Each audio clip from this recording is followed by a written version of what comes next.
আসসালামু আলাইকুম। এটা হচ্ছে একটা ছোট বেদের বহর। ইনাদের জীবিকা নির্বাহ হয় সাপের খেলা দেখে। তো আমার খুব ভালো লাগছিল এখানে এই জিনিসগুলান দেখে। তো আজকে চলে আসলাম বেদের বহরে। এদের সঙ্গে কথা বললাম। ইনারা উদ্বাস্তু জীবন এনাদের। অনেক পরিশ্রমী অবশ্য এরা। তো তারপরেও মানুষের স্থায়ী একটা বসবাসের জায়গা দরকার। ইনাদের তা নাই।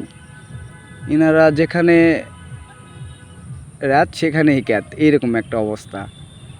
তো এখানে অনেক মানুষ আছে অবশ্যই এখানে। তো এগুলো যেগুলো ঘর দেখতে পাচ্ছেন, এখানে প্রত্যেকটাতে সোলারের ব্যবস্থা আছে। সোলার দিয়ে এনাদের বৈদ্যুতিক যে চাহিদাগুলো এটা মিটে এখান থেকেই। তো এটা একটা নদীর তীরে ইনারা এই তাঁবুগুলোন করছে, ছোট যমুনা নদীর তীরে। অনেক সুন্দর পরিবেশ এখানকার। তো মানুষগুলান মিশুক, সবার সঙ্গে কথা বলছি, ভালো লাগছে। তো আমিও ভাবলাম যে একটা তৈরি করি, যেহেতু এখানে আসছি, সবাইকে দেখাই এদের জীবনযাপন কেমন। আসসালামু আলাইকুম।